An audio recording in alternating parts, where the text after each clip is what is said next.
So we got the chaser on the lift. Took a little bit as usual, cars with body kits, but able to get it on. So now we're gonna get started on installing the turbo manifold, turbo, and wastegate here shortly. Okay, so we started unpacking everything and I noticed that there's a slight problem here. This is like flange for like a 38mm. We've got a fairly large wastegate here. So I don't know if you guys can make out the flange differences. This is you and this is the guy that she tells you not to worry about. But not a big deal. We'll have Jeremiah weld that together and call that a day. So not a big deal. We'll go ahead and get that going.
So we've got the factory turbo off and the new manifold is on, but the problem is that right here it's really close to the frame rail, so the manifold's not even fully sat on the head yet, but once it is, it touches right here.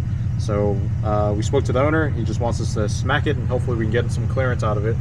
So we made some marks right here so you can see how close the manifold is to the frame rail. So we're just going to smack that area in. Hopefully we can get a little bit of clearance.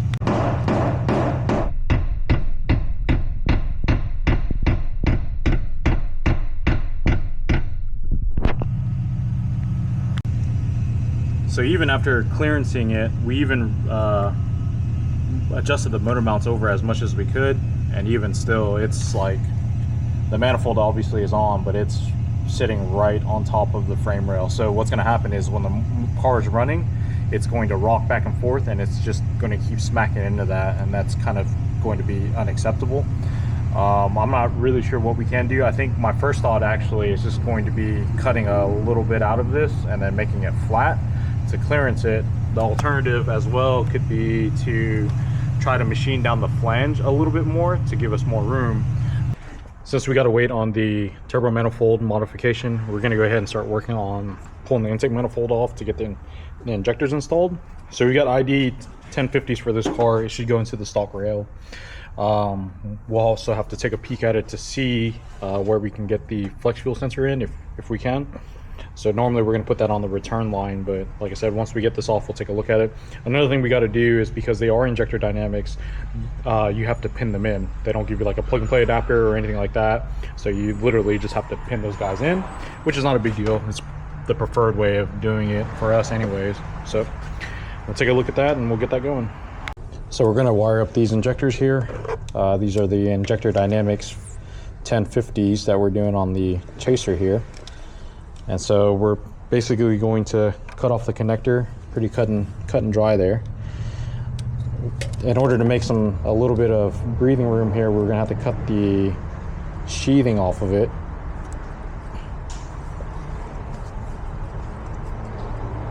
So normally you're supposed to use the weatherproof isolators, right? And I'll show you guys what that looks like here in a second once I can get these wires out here.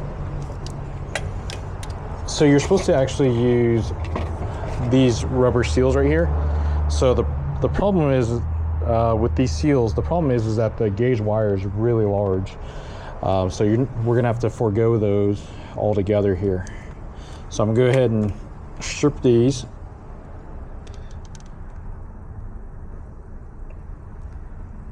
And these are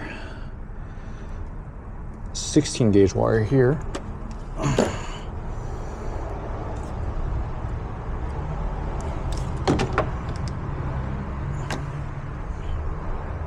So now that we got them stripped a little bit here, what we're going to do is we're going to grab our iWis crimpers, and I used these earlier, but these are the 1424Bs, and we're going to go ahead and put these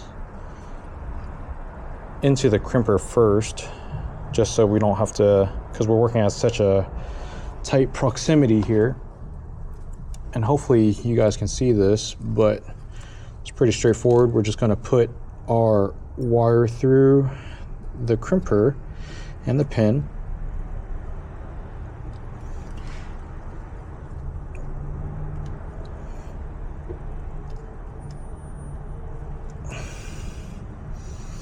And then now that we've got it lined up, just give it a good squeeze. And so that gives us a pretty solid crimp there. So I don't know if you guys can see, but I'm tugging on it, and it's pretty tight. So we'll go ahead and we will get this last wire retainer portion of it. And so what I like to do, because you're not actually crimping down on this, you just move up to the next size. It's just holding the wire in place. And so that's looking good right there. And if everything goes well, this thing should slide right on it. Bam. So there it is, nice and tight. So all we got to do is just repeat the process over. And just as a note, when you're doing the EV14 style connectors here, this red retainer needs to be lifted up. So sometimes they get pushed in just from shipping, and people will try to jam them in, and it doesn't obviously go in. Ask me how I know.